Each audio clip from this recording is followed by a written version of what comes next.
Army-Navy, the first 5 bowl games, and college football playoff thoughts. Initial college football playoff thoughts. I know it's still early, guys. That's what we've got on tap here this week on the Blitz. Joining me, as always, my good friend and yours, Ralph Michaels.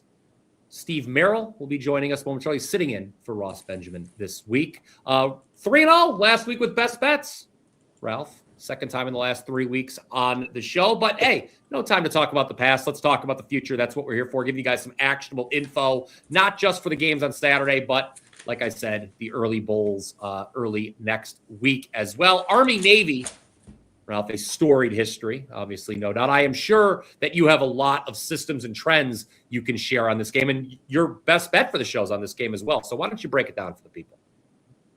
Well, it's no secret, Brian, that this series is now 2-17 over under the last 19 years since 2006. Why? It makes total sense. They run the option, slower paced. They practice against this offense every day.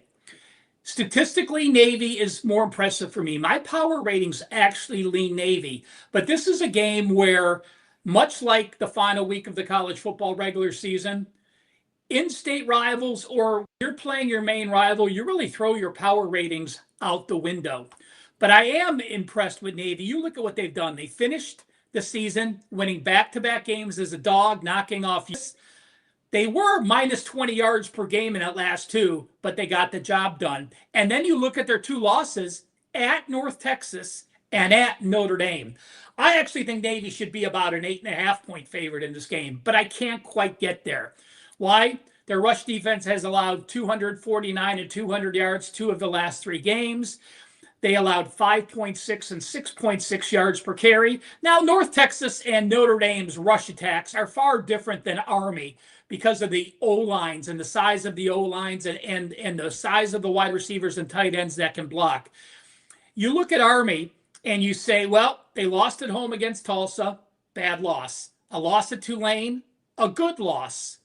At East Carolina, not a good loss. They got outgained by 180 yards. They lost by North Texas by 7. Actually, 7 points better than Navy did. And they lost to Tarleton State, which had the season start in an uproar. Both of their bowl bids are already attached. Now, while the over-under is 2-17 the last 19 years, the over is actually 2-1 the last 3 years. So 2 of the last 3 have gone over the total. That doesn't concern me because I have very good reasons why both of those games went over the total. Last year, when Navy won and went over the total, remember, Army was playing Tulane the week before in the AAC championship, so they didn't have their traditional 2-week rest. That's a big difference. While Navy had 2 weeks to prep for Army, Army was prepping for the best team in the American Conference, had to then take on Tulane, had another physical week, and then to prep for Navy. So that situation clearly screamed Navy last year. And 3 years ago when the game went under, that was in double overtime. The final was actually 10-10 after regulation. With that said, the total 38 or 39.5. This total was falling so far when we had 15 straight unders. But now that the last 3 years, 2-1 to the over, Joe Public is not grabbing those unders like they used to. I really find value in the first half under, Brian. First half under is 19.5. Full game is 38. You don't find many college football games with the first half total more than 50% of the full game. That is giving us true value with the under. Best bet for the show. First half under 19.5, Army-Navy. All right, there you have it. We're just a few minutes into the show. We've already got 1 leg of our 3-leg parlay in. Ralph going with the first half under. Ralph's been tremendous with his first half totals here on the show. Steve Merril, I'll tell you what, it doesn't matter if it's the Army or the Navy. They can't tell this man working on his time. Pardon me, I got so choked up to see it. I know, Brian. I love it. Brian, I try to come late so that you don't get as choked up, and you still. Can you only imagine if it had been 3 minutes earlier, Ralph? I know. On the floor right now. Oh my goodness, Steve. Wonderful to see you, Steve. And look, I'm going to make this short and sweet. My handicap of this game is very simple, almost rudimentary, dare I use that term. You look at a game with this low of a total, and one of the teams is getting 6.5 points. It's dog or pass for me. I see I see a couple people in the chat. I see David in the chat. I see CT in the chat. Titan CT.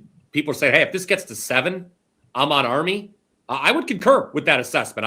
I could only lean to the underdog as far as the side goes. Steve, let me bring you in, our commanding officer, if you will. How do you like Army and Navy?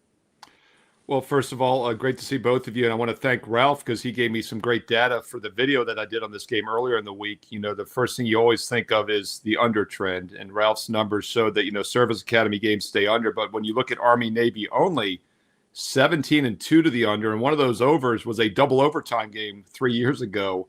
Last year's game did go over. And obviously the totals are a lot lower than they were a couple of decades ago when that trend began. We were getting 40s, even some 50s, low 50s for the over-unders. Now we're in the mid to high 30 range. It's still under a pass for me, but the little wrinkle to this game is what you mentioned, Brian, is that we do have Navy as almost a touchdown favorite. And that did catch my eye when I was doing the video a couple days ago. But the more I dug into it, I get it. And by the way, that's a sharp money move on Navy. The money quickly on Monday came in on Navy, crossed over that key number of 6, 6.5, and as you mentioned, some 7s by kickoff on Saturday afternoon. I'm not interested in lane 7, but at 6, 6.5, I would still lean towards Navy. And I get what you're saying, Army, underdog, run the ball. Both teams know how to defend the option. And that's why the under is a little tricky in this game as well, because if you think a favorite can win by more than a touchdown, then all of a sudden maybe some more points are scored. I still think this game can stay under. Maybe an Army team total under is another way to hedge it. But both teams are going to run the ball basically every play. I think Navy has the better run D.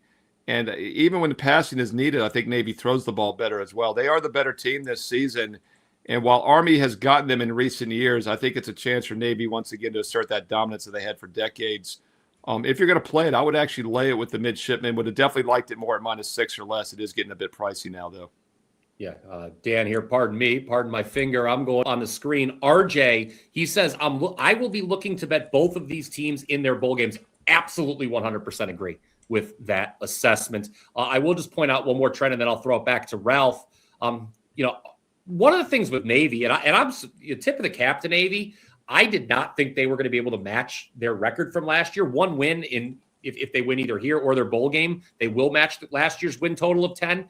They are, and here's, I guess, Steve, another reason I was looking at the Army side, and naturally I'm just a guy who looks to take the points everywhere. I think a lot of the people watching know that. Navy 2-6 against the spread their last 8 games. Both covers were in the underdog role. I had them in one of those games against USF, a game that cost USF a spot in the college football playoff. They won that game outright, of course. So that's just kind of how I was handicapping it. Ralph, I think you wanted to follow up.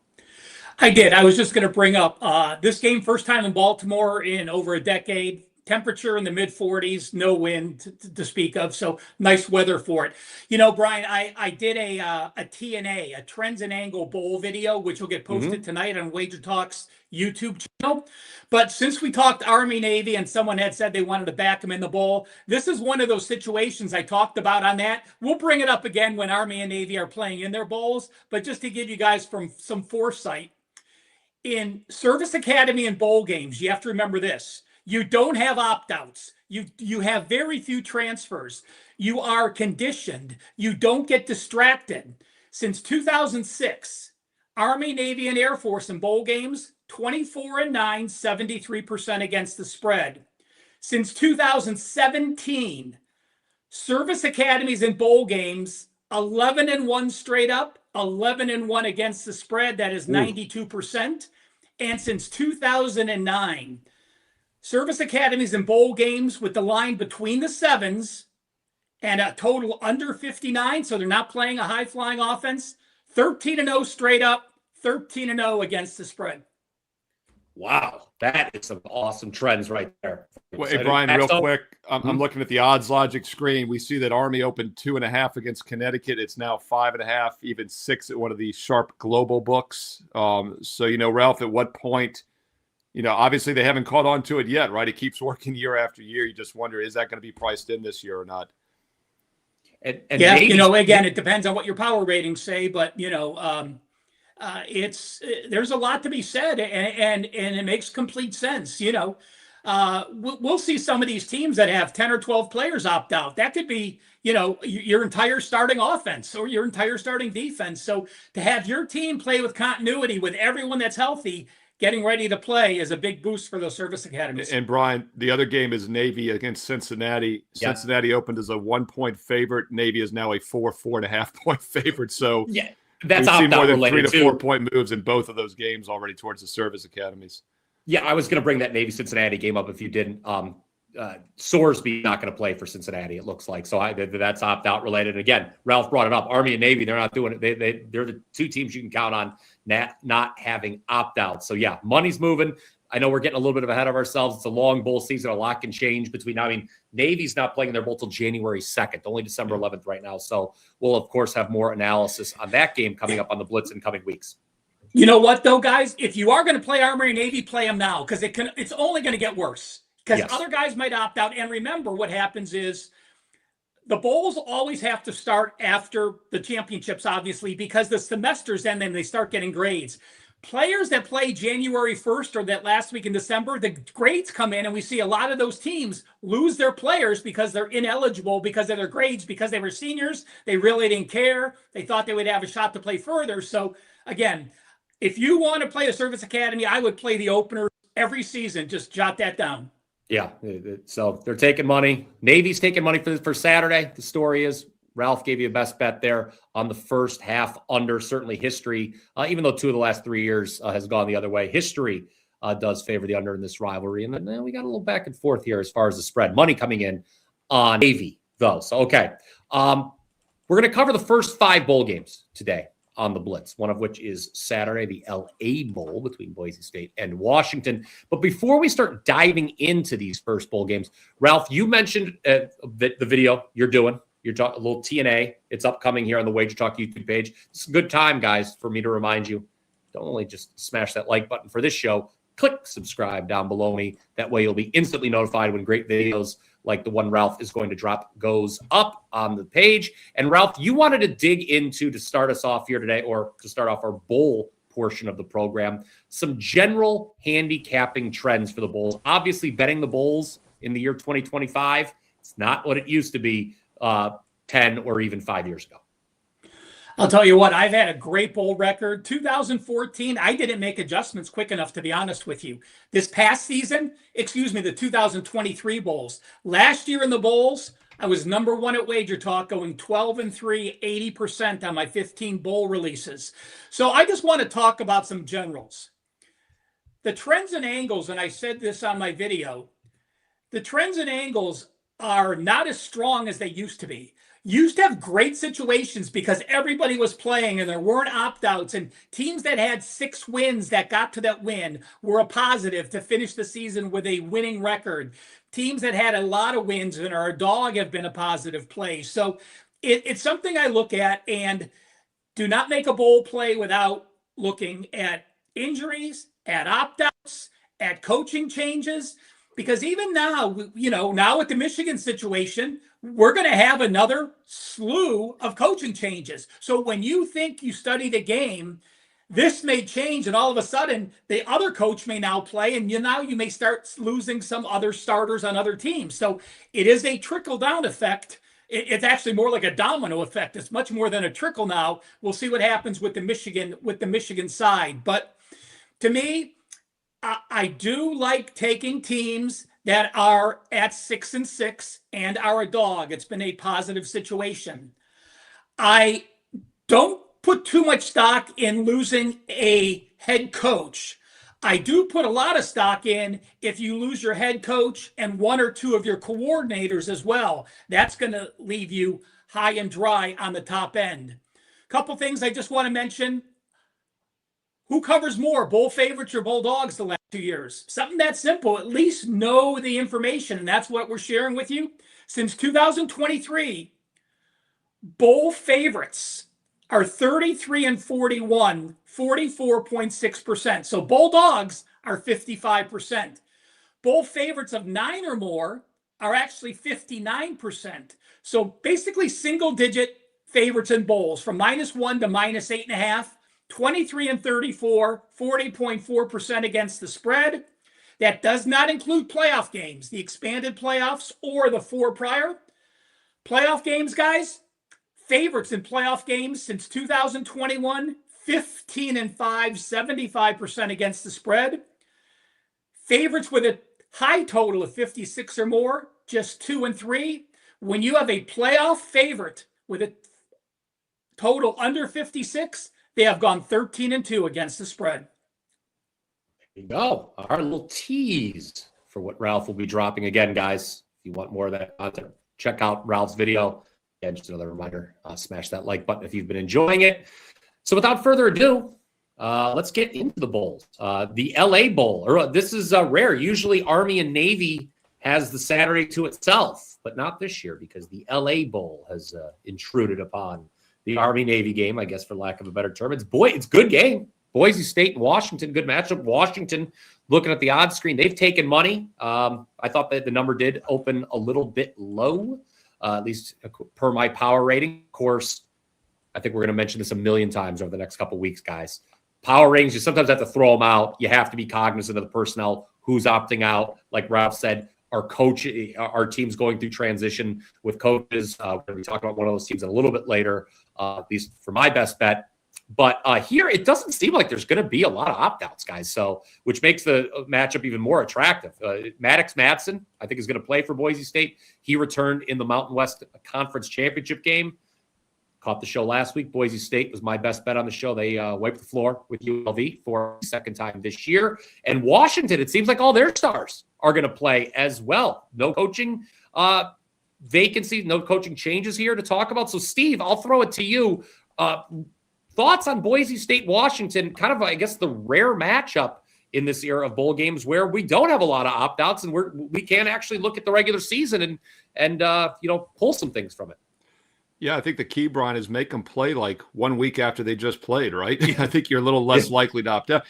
The whole opt-out thing is always strange to me, right? When a team is out of the running, and Washington's been out of the running, right? They weren't in the playoff picture for the last month or so. They have 4 losses on the season. So does Boise State. Like, why do you all of a sudden play those last 3 or 4 games in November? They don't matter. Like, you're not going to the Big Ten title game. So the whole opt-out thing seems strange. I think part of it is because you sit for 3 weeks and practice, and that makes sense to me. So it's not a surprise, maybe in hindsight, that the guys aren't opted out of this game because it's just 1 week later for Boise State, and it was just basically a bye week for Washington. So I do think that's part of the reason we get a good matchup here, and it's maybe something the Bulls should start playing more games on this Army-Navy Saturday, like you said, instead of waiting until next Saturday. It is a clean handicap. You're exactly right about power ratings, but since both teams look like they have everybody, their coaches are still there, I do think you can rely on your normal numbers, which I love because I'm a numbers guy. My 10,000 game simulation has Washington winning by 9 points on average. I also rate them as the stronger offensive and defensive team. I also have them with the stronger strength of schedule. So the line is fair. Better team on both sides of the ball. I did a standalone video for this earlier in the week. It's posted right here on WagerTalk TV. And by the way, you mentioned click subscribe and click that bell for instant alerts. I will be doing every single bowl game this season, except the Celebration Bowl on Saturday. We're not doing South Carolina State, Prairie View, A&M, but I'm doing every big boy bowl game all the way through January. Started off with this one. I do lean Washington. I also leaned under 51.5 in the video. It's now 52.5, even 53. The line was 8.5. It's now 9.5. I still like Washington, still like the under. That would normally get me looking Boise State team total under. The problem is most spots have 20.5. There are a few 21.5s out there. Yes, at 21.5, I do start leaning Boise State team total under as well, since I like Washington in the under for the game. I just think the Huskies are the better team on both sides of the ball, and I think they'll be focused here. And you mentioned Boise State's big win against UNLV last week. You can make an argument maybe this is not the greatest spot for Boise after a big home win, winning their conference championship game. This might be a little bit of a letdown spot here. Maybe they'll spend more time in Hollywood than they will prepping for this game. I love L.A. L.A. Bowl, 8 o'clock Eastern Saturday night. I'd lean favorite and under. Randy Newman, is he still alive? By the way, I mentioned him in the video the other day. I said he might sing halftime, and I was like, he might not even be alive anymore. Didn't get around to Googling that. Dan, please, can you Google that real quick? Dan lives in L.A. He has to know this for citizenship. Yeah, they didn't allow him in Randy Newman fan. Randy Newman is alive and well, gentlemen. He is 80 years old and continues to make music. Yes, that is awesome. He's watching, I understand, too. He is actually one of the, big fan of the program. That is subscribed. Yes, that is very true. What do you think of instantly? What sports-ish movie do you think of instantly when you hear that song, I Love L.A.? baseball theme. Oh. Naked Gun. Come on now. You guys got to go watch You put me on the spot. I apologize. Maybe You I saw knew it a the few answer months already. Yes. I think of Toy Story. Greatest. I think whenever I just think of You Got a Friend in Me. That's all I think. That was the Naked Gun baseball scene with Reggie Jackson trying to assassinate the Queen. Oh, that's right. Yes. There we go. I was going with that, Brian. Come on. No. All right. Okay. From Reggie Jackson assassinating the Queen to Must the fact kill Ralph, the Queen. God, I tell you what, we could talk about the Sex Pistols. God save the Queen. I could have a nice conversation about that. But Ralph, from that to the fact that Washington does have a rest edge, there's no easy transition there. Steve brought up a great point. Boise, they played last week. It was a big game for them, the Mountain West Conference Championship. How much does that factor in your handicap? I think it does matter here. For me, I think it's another reason why we're seeing money come in on the favorite. And I will point out, too, Steve mentioned liking the under in this game. Until last week, when Indiana held Ohio State in check for 4 quarters, Washington was really the only in check for any length of time. Remember that Ohio State did not have any success in the first half when they went out to Seattle to face the Huskies. So this Washington team, as Steve mentioned, they were out of contention in the Big Ten for quite a while. So I think this is a team that I have power rated quite high. I mean, to be taking money and laying 9.5 to Boise State, you got to be pretty damn good, to obviously be this big of a favorite against the Broncos. Well, let's look at strength of schedule first. Boise played a very weak schedule. In fact, their schedule is number 82. And even though they played that weak of a schedule, they were only number 58 in yards per play diff, plus 0.49 yards per play. Washington played the schedule ranked number 44. So they played 36 slots better, and they were 47 spots better. They were number 15 in the country, top 20, at plus 1.61 yards per play. BYU played one of the fastest tempos this year, number 10, 73.5 plays per game. But Washington was number 98, averaging only 64.5 plays per game. And when Washington played a winning team, they averaged under 60 plays per game, which was number 122 in the FBS. Steve, before you logged on, I talked about Army, Navy last year. And remember, Army played Tulane in the AAC championship. So they had a physical team while the opponent was prepping for them for 2 weeks. Not quite the situation because Washington didn't know who they were playing. But BYU up and down that field against UNLV, we saw their defense on the field for 72 plays against the Rebels, and they allowed 5.4 yards per carry. One number I do have, remember the bowls. Up until this year, we never had a bowl that started prior to the Saturday after Army and Navy. But with the expanded playoffs and those 2 playoff games where there are no other bowl games, that just shrinks the bowls to too small, so they had to start them earlier. There aren't many situations where a team played with 13 days or less of rest playing in a bowl game. But if you are a favorite with under 13 days of rest, you've gone 25-14, 64.1%. So there is something being the better team with that continuity. Traditional bye or less than a traditional bye week. I do think Washington gets the job done. Won't make my card because you always got to be afraid of Boise in a bowl game. It started the whole world with with their Oklahoma win back in the Fiesta Bowl, and they continue to pull out a lot of those tricks. So no action for me in the game. Certainly lean Washington. Yeah, let's just put a bow on it here. Steve, just want to wrap up. This is going to be Washington laying the number is going to be your best bet for the show here today. As we I like it, and I like that angle. Ralph, is that an against the spread angle, the 25-14 ATS? That is ATS for the favorites. Love it, because that's actually an angle I had not stumbled upon. That was some of the premise behind the handicap, as I mentioned earlier, Brian, is that guys aren't opting out because this is like a traditional bye week against a team coming off a conference championship win, traveling on short rest, basically. And I think Ralph's situational angle there really solidifies that. So I do like them as a best bet for the show. And I want to give that out sooner than later because when I did the video earlier this week, it was -8.5. I mentioned that it's now -9.5. one of the sharper global books has a -10 now. Yeah. And there's about a 3 to 4% chance that Washington wins this game by exactly 10 points. It's a very key number. So if you're going to play it, I would lay it sooner than later with the Huskies -9.5.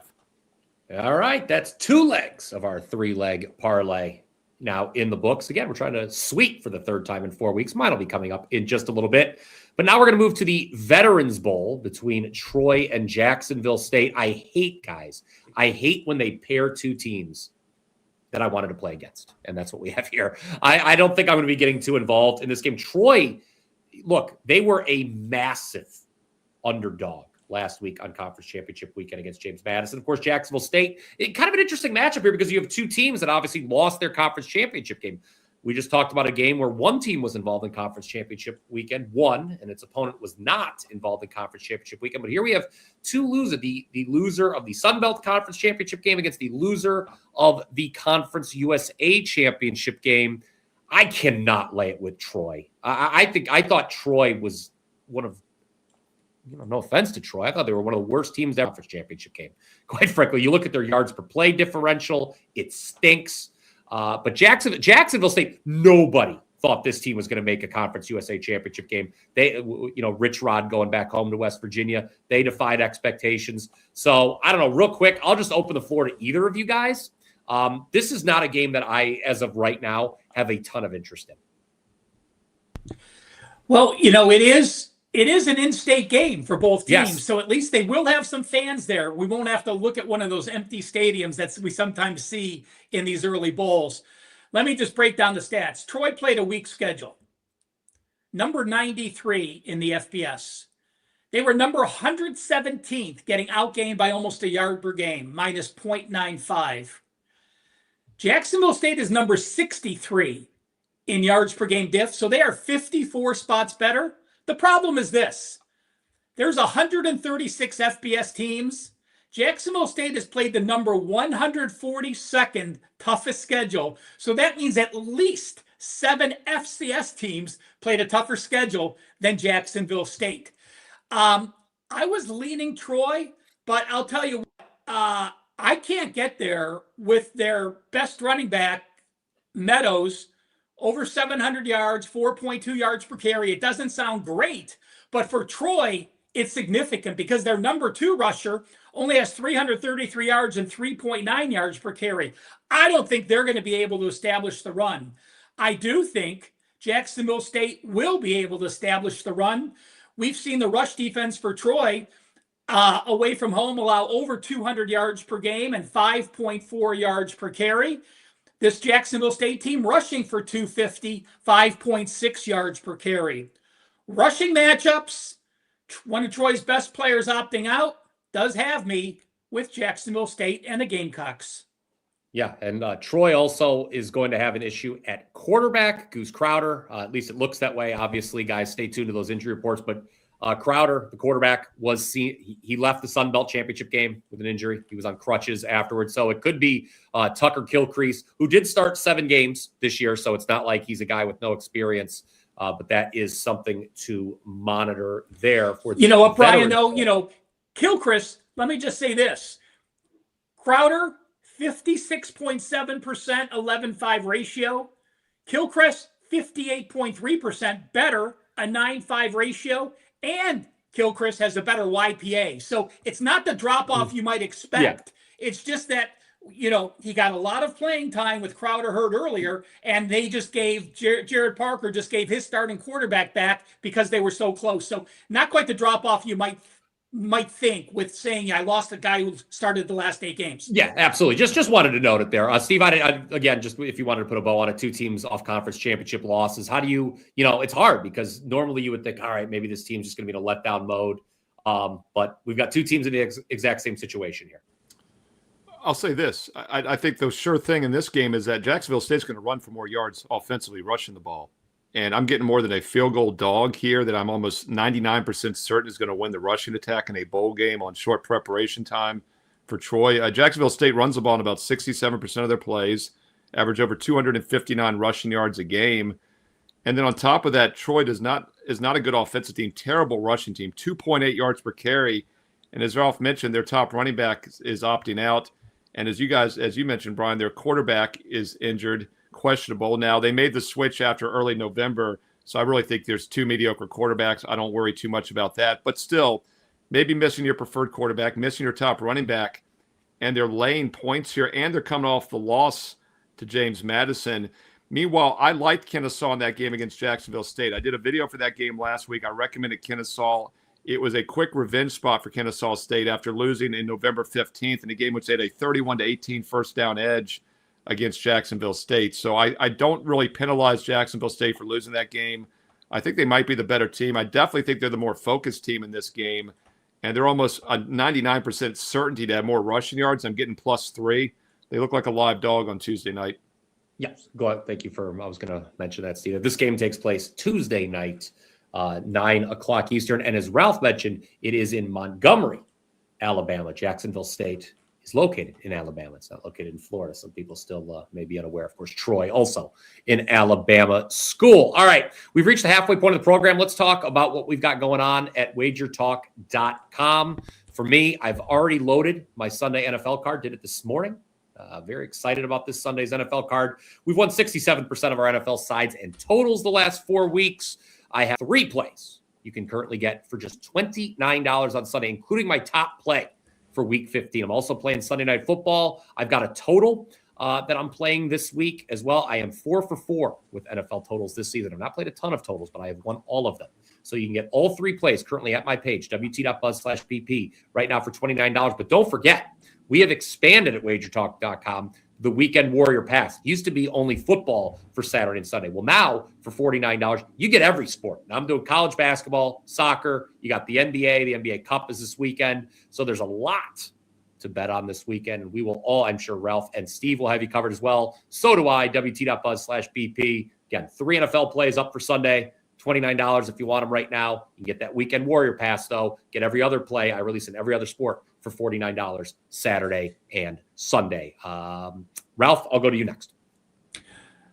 Another special, Brian, is our bowl special. $149 gets you every bowl release from your favorite handicapper. Want to mention a couple records. Last year, Wager Talk, 12-3, 80% in the bowls. That was number 1 in profit amongst the site. My NFL, the last 5 weeks, I've really lowered my NFL volume, have done a much deeper dive. How about an 11-1, 92% run the last 5 weeks in the NFL? So between the college bowls number 1, between the NFL number 1, be it the Weekend Warrior, be it the college football bowl package for $149, just be on board. And Steve, thank you for joining us this week, of course, sitting in for Ross Benjamin. I believe Ross will be back next week, but Steve has sat in before and has done an excellent job, doing an excellent job again here today. What do you have going on at WagerTalk.com this weekend? Thank you, Brian. I appreciate you having me. And looking forward to a great December here. Let's not just forget, it's not just bowl season, but the NFL regular season playoffs around the corner, college and pro basketball on a daily basis. That's 4 major sports going that I handicap right now. So it's a great time to pick up an all sports, all access membership. 1 day, 1 week, 1 month, 1 year. Different packages available, and every client gets the exact same personal best bets that I'm using each day. But don't forget about the bonus free plays. The last cut, just a bit outside from making my best bet card, goes up as a free play each and every day on my page. So if you're building your bankroll, get the daily free play right now. Steve Merril, WagerTalk.com. And here on WagerTalk TV, click subscribe, click that bell for an instant alert, because I am truly giving you every single bowl game here during the bowl season, and also a ton of free NFL videos. Last week, guys, free play on my page and the videos, I gave you 21 of the 23 football games for free last week in college and pro football. And I'm thinking, what am I doing? This is a terrible business model. But then I realized, these are light opinions. A lot of the games we're talking about today, light leans, right? The only way to know my official best bets is to go to WagerTalk.com. You can get there quicker with shortcut wt.buzz/SM. All right. Steve Merril, a busy man this holiday season. It added up fast. I realized I'd done 20 of the 23 games, and I posted one Sunday as my free NFL play. So it was 21 of the 23. And, I'm as you guys know, right, we're already handicapping these games, right? So why waste the information? Let's make it available, do videos, and that's the same concept of that free play every day. It's truly the last cut. And, you never want the game you drop from your best bet card to win. You're always kind of like, I should have used it. But when you put it up for a free play and thousands of people get it, it's a nice little hedge. Absolutely. And of course, Ralph, as he mentioned earlier, he's got his TNA video coming up for the Bulls. You can catch me basically doing a million different shows, Full Court Press with Adam Trigger and Rob Vino every Monday through Friday, 10 a.m. Eastern. Deep dive in the college basketball card. I've got the Power 5 coming up this weekend. I subbed in for the Prez on the best betting show ever. It was Joe Ranieri and I, which was such a lovely 30 minutes for Brian. me. How apropos. Yes. We came full circle. Yes, Steve and I, we don't. It's nice to work with you here, Steve, on the show this week. Some we don't see because we're always doing so many shows, the two of us. Some people think we're the same person, so this is proving them wrong. Yes. All right. Let's get to the next bowl game, guys. I know that we're going out. There's still some days in advance, but look. This show, of course, live. Ralph, Ross, and I have been doing it all season live.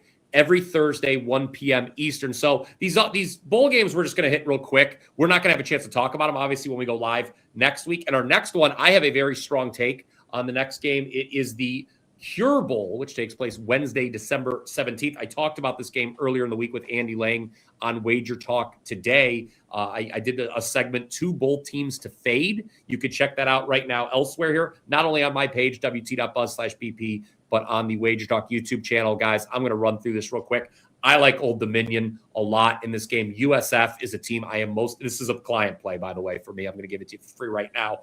USF, I am definitely looking to fade, is one of the top teams I'm looking to fade this bowl season. Why? It's a program in transition. They're going through a coaching change. Alex Golish, he's off to Auburn. He's being replaced by Brian Hartline, who's the offensive coordinator at Ohio State. You're going to have new players coming in, existing players, maybe looking to go elsewhere. You got a new coaching staff heading to Tampa. So the existing group is wondering about its future. On top of that, I have to wonder, far be it for me to question another human being's motivation, but I have to wonder, even the USF seniors, are they excited about this final game? This is a team, USF, that had college football playoff aspirations less than a month ago. Now they're playing in one of the very first bowl games, and it's not even a destination. It's just a hop, skip, and a jump across the state from Tampa to Orlando. So I don't think we're going to get a real solid effort from the Bulls. And keep in mind, I felt this way. I talked about this game on WagerTalk Day before the key opt-out was announced on Wednesday night. Quarterback Byron Brown, he's not going to play. I'm pretty sure he's not going to be the only USF player making that decision. I know ODU's starting quarterback Colton Joseph, he's hit the portal, but his likely replacement is a guy, he's made one career start. He ran for over 200 yards in it. Oh, by the way, I just think the USF QB situation is a little murkier. Whoever's going to replace Brown, not a lot of experience there. Keep in mind, it remains to be seen who's going to be calling plays for the USF offense as well. The market, it initially moved towards ODU, even with the Joseph news. Then we saw a second move after Brown opted out. No surprise there. I think ODU is going to be motivated. They were not in a bowl last season, and it's just their 4th bowl game ever, for the record. So ODU is going to be more motivated. I know that we're not getting the best available number anymore at 3.5. I still like it. I think ODU is probably going to win this game outright. So that's my show best bet. We'll recap it at the end. ODU plus 3.5. If either of you guys would like to follow up, I'd be more than happy. I am going to disagree with you, Brian, so I'll go first so we can hear. To me, it's totally different if your coach got fired and your program's on a downward swing. If you're an offensive player, you are freaking ecstatic with this hire. This is from the Ohio State legacy, he's coached, how he recruits wide receivers. He can bring in top talent. Yes, it's only in Orlando, but remember, next year, is it next year or 2 years? Maybe it's 2 years. They are building a brand new 35,000 seat stadium. This program is building. They're starting to get money in. They found some investors to bring in. I don't think you're going to have the opt-outs. And while Brown did opt out at quarterback, he is going to be an assistant helping the offense at the game. So you still have that camaraderie. You don't have someone who's being selfish and leaving. He's being selfish and still being involved. I lean USF, but not nearly enough to talk you out of anyone from your best bet. Just my lean on the game. All right, Steve, we've got a little disagreement on this one if you'd like to break the tie here on the Cure Bowl Wednesday night. Yeah, so I'm going to do some videos on this later this weekend for next week's games. I hadn't dug into this one too much. That's why I was looking forward to doing the show today. And boy, did you make a great case, Brian. So when Ralph says he's going to disagree, I wanted to hear his side of the story. And I do think he brings up an excellent point about the continuity. Maybe we don't get that letdown. But I'll still say this about Old Dominion. They have the better defense in my rankings. They're a solid team on both sides of the ball. And yes, as you said, that line's gone from 7 down to 3, but you're still getting them as an underdog in a situation which they very well might win outright. And let's look at those defensive numbers for Old Dominion this year. They gave up just 19 points a game, just 4.8 yards per play, just 6 yards per pass against teams that average 7.2. Now, South Florida averaged 9.1 yards per pass this year, an explosive passing attack. But the loss of Byron Brown is legit. This guy averaged over 9 yards a pass, a 28-7 touchdown interception ratio.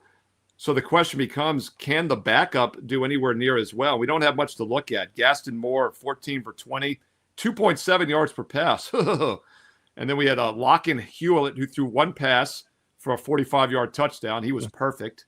But, yeah, a lot of uncertainty in this game about where the backup is. But I can't imagine they're going to be as good as Brown. And Old Dominion is a good defensive team. So, I think your handicap makes a lot of sense. I wouldn't let that line move from 7 to 3 scare you because you're still getting ODU plus a field goal in what could be a straight-up win situation. Yeah, I remember last year it was Christmas Eve. I bet this USF team. I remember Brown's status for that game was a big question mark. He ended up not playing. I remember just on a personal level, I remember borderline convulsing in bed because that game came down to 2-point conversions and I had plus 2.5. And then both teams were kicking extra points to force extra over in the first overtime. I remember cashing that play. I had to be quiet while you got to love the new rule, right? That you go for 2 points. Yes, my daughter was dreaming of Santa Claus and my wife next to me was asleep and I was trying not to make it convulsing. And she's like, "Are you okay?" I'm like, "Oh, honey, I'm just watching the Hawaii Bowl." Hey, Brian, I want to bring up two. I was going to say, Ralph, real quick, if I'm not mistaken, I think Old Dominion's quarterback has entered the transfer portal. Yes, he has. Joseph has. Yes. So Quinn Heineke, or Hinnkel, I don't know if it's a Heineke relative or not, who obviously was the star that went to the Redskins. So that's a concern there, too. I mean, both quarterbacks out, I guess you can maybe make a case for the under because, once again, this has gone from 57 to 54. And as I said, Old Dominion's had a good defense this year. Steve stole my thunder. Next time, come to me first, Brian. I figured that was not where you're going with it. Steve jumped in first. Ammunition for your reason to play against Old Dominion earlier. Old Dominion only played 3 teams with a winning record this year. But when they played those teams, they only averaged 54.3 points per game. That was last in the FBS. While USF is a fast-paced team, number 34 in the country at 69.7 plays per game, you can't run at that pace with a quarterback who doesn't know the offense like Byron Brown does, a multi-year starter. So I agree with the under as well, Steve, that, USF is going to play as slow as they have. We know Old Dominion is going to play as slow as they have. And USF, even though Brown has a lot of yards, you also remember Brown was the leading rusher on the team, 904 yards. The next leading running back, only 546 yards. So I'll add an under into the mix for me as well. Yeah, and USF's defense was good. 23.5 points against teams that averaged 29.5, 5.1 yards per play against teams that averaged almost 6. So, check the opt-outs for both defenses here, but we're missing both starting quarterbacks. We got the defenses decent. Yeah, I'm starting to like the under here as well. I like ODU, the Monarchs. We don't have a king here in the United States, but I like the Monarchs. We don't? No, we don't have a king, believe it or not. No, there's no political talk on the Blitz. No political talk. But I will say, again, just to recap, just with the way the markets move, Joseph had hit the portal, the quarterback for ODU, and the market still moved in ODU's direction. Then came the big move came when Brown opted out. We record this, obviously, we're live here on Thursday. He officially opted out last night, Wednesday night. I'll have to change that by write-up. But, it's different, too. During the regular season, no one here on the show would ever tell you to bet into a 3-point line move. If you're betting into a line move because players opted out, that is not the same thing. If you are comfortable with the line with those players gone, bet the game and don't worry how much it moved because it really is like resetting a line when you get this big news. So totally different in the bowls on playing a line move than in the regular season. Yeah, that's such a great point, Ralph. It's the same, Brian, as an NFL preseason game. It's all information-based. It's all player personnel availability-based. It's quarterback-based, obviously, in this game. And that's an excellent point by Ralph. You have to realize 7 was not the correct line based on the current lineups, right? So it was just a rogue number. And now 3, you got to decide, is that the true number or not? Let's just do these last two bowls. I'll kind of group them together, guys. The bowls as we kind of go deeper into next week. But again, these bowls will have happened by when we go live now for next week's shows. And I also want to get some just early college football playoff thoughts. I saw some people in the chat going talking college football playoff already. So we do want to get a little discussion of that in here in the hour. So we've got two teams making their bowl debut in their very first year as an FBS program, because obviously some teams elected not to play bowl games this year. Both Delaware and Missouri State, they waived what is a stupid rule anyway, that teams can't make bowls in their first 2 years as an FBS program. Delaware will be playing Louisiana. That is in the Ventures Bowl. I know when people get wax poetic and wax nostalgic about the bowls, come on, the Ventures Bowl, it sounds like something where a group of people are going to lose a lot of money.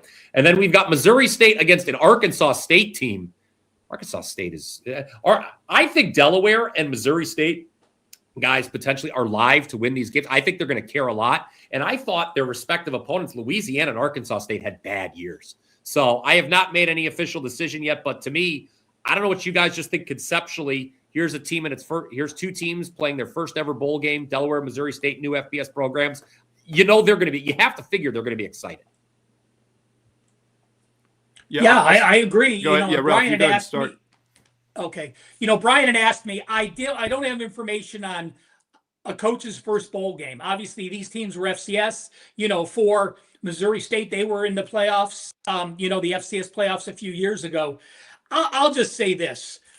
I did not look at these games very much. My early leans on these games were Delaware and Arkansas State. Yeah, Arkansas State has 6 losses, but I look at Missouri State and the way they finished the season, losing to Kennesaw State and losing to Louisiana Tech. I think Arkansas State has a little better offense, even though their numbers aren't wow. Their numbers 385 versus 392, but the strength of schedule is significant. So I will just shoot the numbers, year-to-date numbers with the schedule. Missouri State played the 114th schedule. They're number 67. Arkansas State, number 119. That would lean Missouri State. But the reason Arkansas State has played so poorly, they were -9 turnovers this year. Missouri State was even. That gets you an extra win or two on the season. I lean Arkansas State. And Delaware and Louisiana. Louisiana's played the 109th schedule. Delaware the 127th. Delaware 99. Louisiana 107. Both pretty even.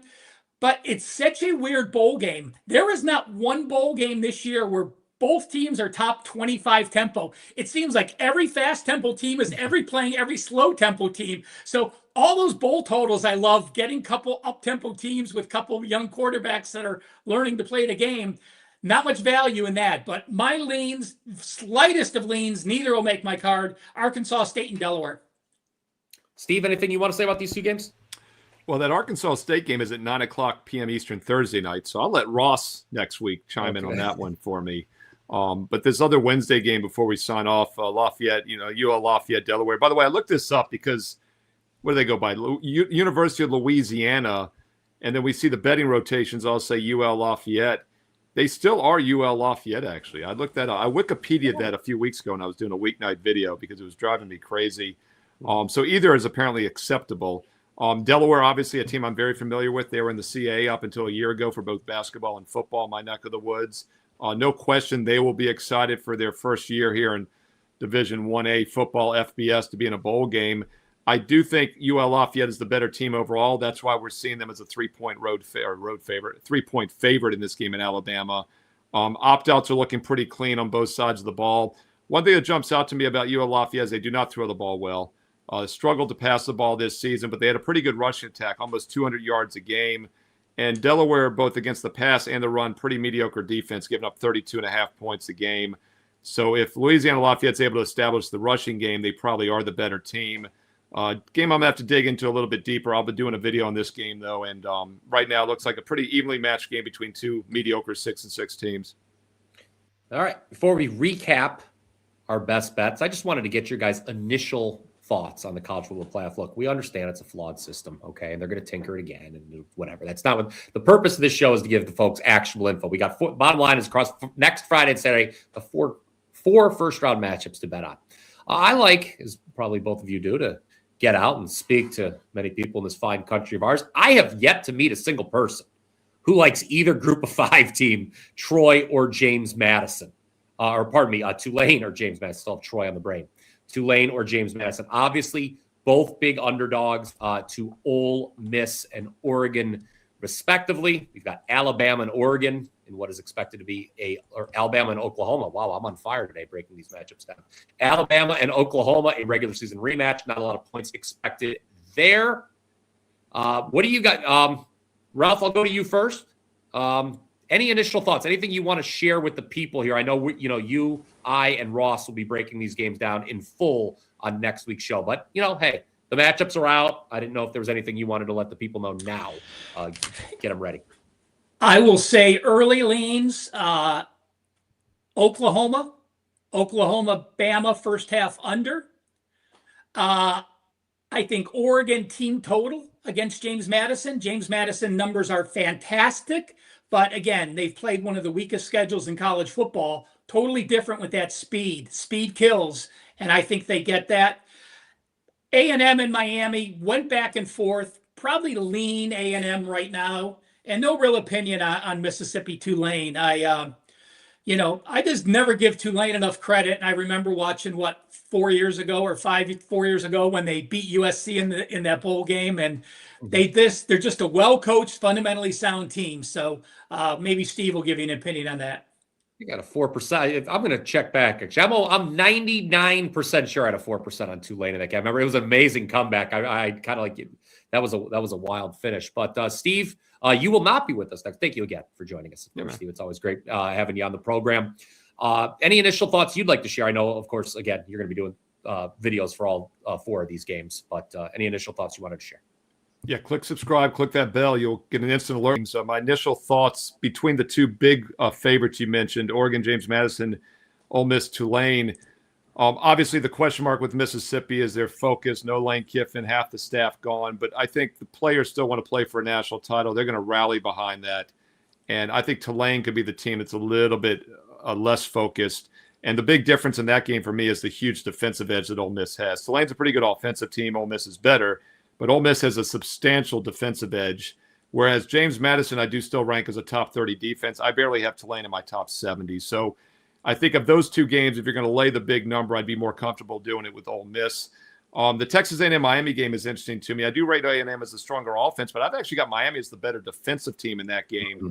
And we'll see if this is like the NCAA basketball tournament, right? The team that everyone thinks shouldn't get in always seems to go on a run, whether it's one of those first 4 teams or one of the last in, last out. The committee normally gets it right. And I don't know if this is the same as the basketball committee. It's 13 secret voters in a room that are non-accountable. So not a shock Miami got in, but we'll see if they make a run. We often see that in the basketball tournament. Yeah, I would agree. And we'll be talking about that again next week. But I'm in line with you that Miami, I think it's very interesting. You're going to hear all for a week. Oh, should they belong? Should they even be here? And we'll see. Crystal ball, though, always a question mark. But again, that's more for next week. Ralph, compared to Miami and James Madison, Miami should be in over James Madison. They need to change the conference rule. Yeah, they did. Look, the ACC screwed it up. Look, you want. I guess I could speak. The ACC screwed the whole thing up. And I think what we're going to see moving forward with the college football playoff is if there's not a clean head-to-head tiebreak in these massive conferences, they're just going to put the 2 top teams in by college football playoff ranking. It's what they should do. And if we had that in the ACC, where it'd be Miami versus Virginia, then the ACC would have been guaranteed an automatic qualifier. Notre Dame would have got in, and we'd only have 1 G5 in, and no one would. Well, I'm sure someone would find something. They already did a press release. They said they're redoing them already, so they're working on them as we speak already. That's how. Yeah, and again, they last year they weren't ready for the fact that the Big Ten and SEC were so much better than the Big 12 and ACC. So the idea that the 4 conference champions got those automatic buys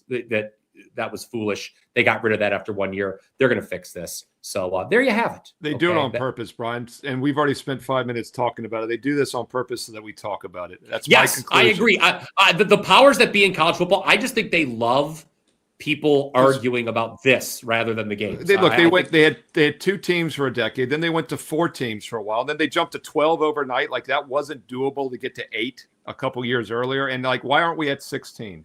and we're going to be at 16 here in the near future. So it's like, I'm very condescending with it. I don't feel like they do it on purpose, but I do think they get some intrinsic value from all the controversy, as you know. My only bitch is their inconsistency from one week to the next. I'd rather not even have a playoff show.